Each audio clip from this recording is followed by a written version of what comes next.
welcome back to the Quality Cup Life podcast. My name is Imani, and here we talk about how to live a better quality of life for young adults, how to make your own decisions, and how to create the life that you want to live instead of letting other people tell you how to live. So, thank you so much for listening, and let's get into the show.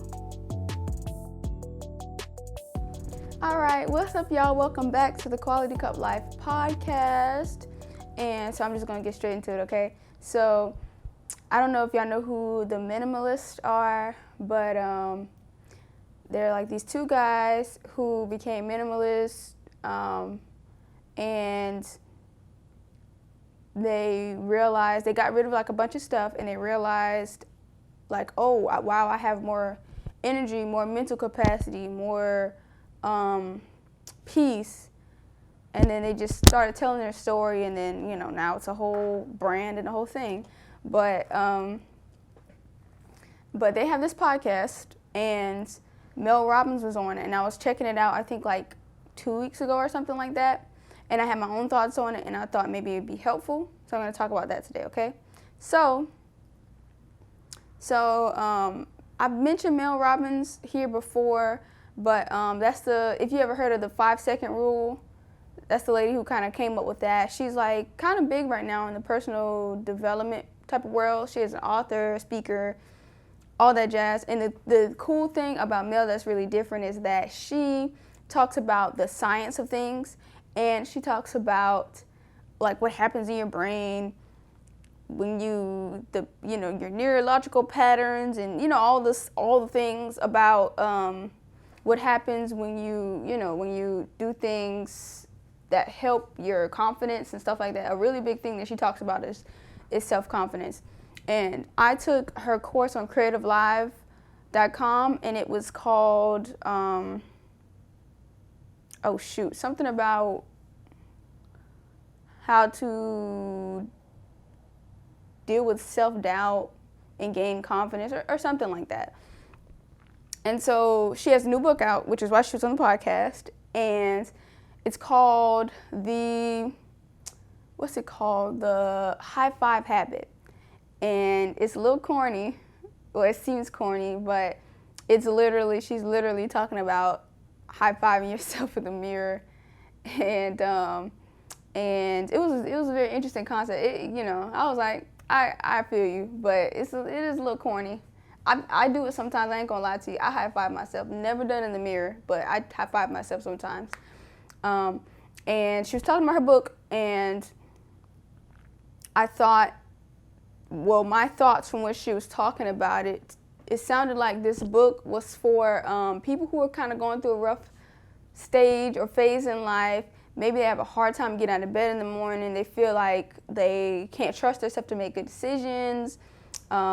It's hard for them to look in the mirror.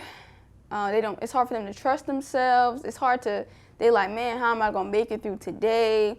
You feel like your confidence is low, or maybe where you are right now isn't what you pictured. And maybe you've worked really hard towards something and it didn't turn out the way you thought it would. And I've experienced all of these things before. So I thought, man, if I would have heard or learned or whatever more of these things, maybe whether that was a month ago, a year ago, 5 years ago, whatever, I feel like I'd be in a much better place. And so I thought it'd be good to kind of pass along what she was talking about, what they were talking about, and then what my thoughts were. Okay, so the awesome thing about the podcast was it made direct correlation to one of Quality Cup Life's pillars, and it's in the mind section. It's called Check Your Pulse. And Check Your Pulse is just about building yourself up, figuring out where you are, figure out, okay, let me check the pulse, I think it's like here. Let me see where I'm at. Let's see, is my pulse strong or is it on the weaker side? Do I need to do anything to get it to a higher level, metaphorically speaking?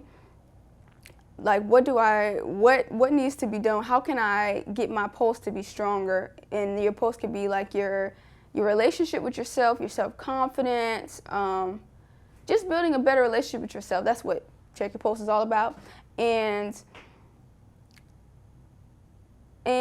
her book was literally just about high-fiving yourself in the mirror every day, because she was talking about she just started doing that with herself, and she felt like really stupid doing it. And she realized that it worked, and she was like, dang, well, how does this work? Like, how is this working? Why is it working? So, she went into her Mel Robbins mode and was looking at the science of everything.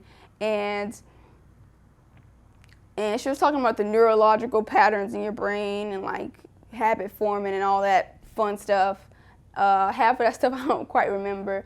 But it's high-fiving yourself, whether that's in the mirror as you look at yourself, or you just do what I do and you hit one of these and you be like, good job, Imani. It's like a way of like acknowledging yourself, and that, okay, I can do challenging things. Because, sometimes things look so big and it's just like, how am I gonna be able to do that? That just looks way too big. It looks challenging, it looks hard, it looks darn near impossible. Like, how am I supposed to do that? And it's just like a good way of reassuring yourself, reminding yourself that I can do challenging things. I can follow up on what I say I'm gonna do. I can keep my own word to myself. And it's just another way of telling yourself, like, hey, I'm proud of you. And I think one of the things that I think young adults struggle with is really genuinely being proud of themselves. And I think sometimes, like, on social media, we'll like put up pictures or post or something, and yeah, I did this, I'm proud of me. But like, I think that's like low key to get validation from some people, and I'm not saying all of y'all, but some people do that to like try to get validation and approval from other people through like likes and comments and all that. But they don't genuinely feel it on the inside. They're not genuinely happy with themselves or proud of themselves on the inside. It's just for like looks. And unfortunately, it sucks that sometimes we don't like acknowledge what we've done, and we downplay what we have accomplished, and how far we've come, how we worked so diligently to get where we are, to pursue what we wanted to pursue, and not only that, but how blessed we are to even have the opportunity to access the type of opportunity that we got to, because not everybody, the whole topic, what is it called, the popular topic for today is the whole privilege conversation, and white privilege, straight privilege, fat privilege, skinny privilege, pretty like it's just a bunch of just hoopla to me. Most of it sounds like a bunch of hoopla, and we all are privileged on some type of level. We all have things that maybe another person doesn't have access to, or wasn't born into a certain environment or whatever, and that's a blessing, really. You can acknowledge this. It's fair and it's great to acknowledge this is a blessing, and just taking advantage of the opportunity that you were given, and that's a complete blessing, and I think also from what I've seen, I've experienced this, and I've seen this not just from young adults, but also people maybe like midlife or whatever and older. Sometimes we downplay our successes or things that we've achieved or done well at, whether people think it's it doesn't matter what another person thinks. It matters is, okay, did you learn something? Did you grow? That's the most important thing. But sometimes we downplay that because of other people's idea of success. And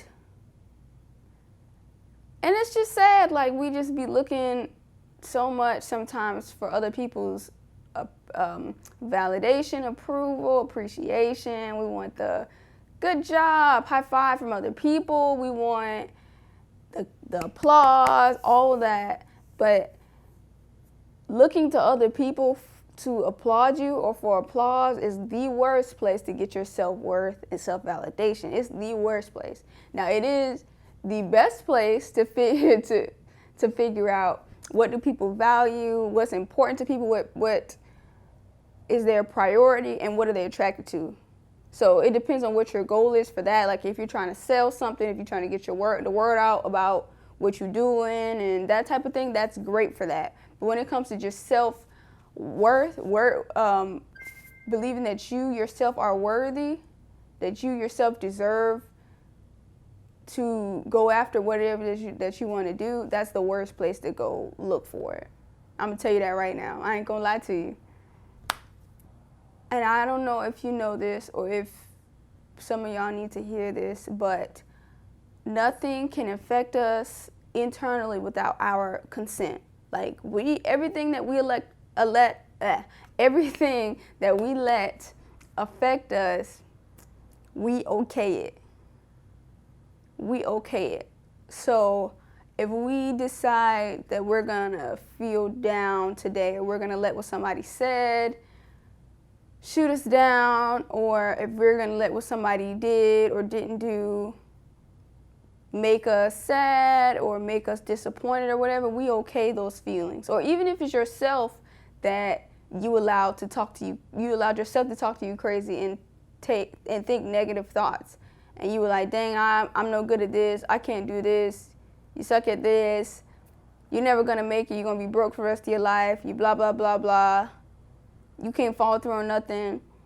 You okayed all of those thoughts and you allowed them to stay in your mind, and you allowed yourself to marinate in those. And so we gotta be more intentional about what we okay.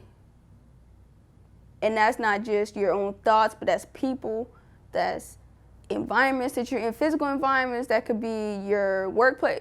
You got to really check your pulse and figure out what the heck is going on and what do I need to do to make some adjustments. Because when you're in the hospital, if you go to the hospital and your pulse is low, they're going to do whatever they can to get that bad boy back up to a strong, healthy beat. You know what I'm saying? So yeah, we got to be more intentional about that, especially with us wanting to really move and shake up the world and make things a better place. And if we want to be able to be financially free, or we want to live a healthier lifestyle, or we want to have good relationships, or we want to be able to provide value in this world, we're going to need to check ourselves first and pour into ourselves first. That's what we have to check ourselves first. It's kind of hard to check somebody else and you ain't got your own stuff in line. So yeah, it was a great podcast. I really enjoyed it. I think you should check it out. If you have the time, I'll leave the link in the description. I'll make sure I remember this time because sometimes I forget. So I'll make sure I leave the link in the description. If you liked this episode, feel free to share it with somebody that you think might need it, or if you just enjoyed it and you just want to share it anyway, do that. If you're watching this on YouTube, don't forget to comment and like it. I'm gonna leave some more things in the description. Go check it out. Thank you so much for watching and listening, and I'll see you next week. Bye.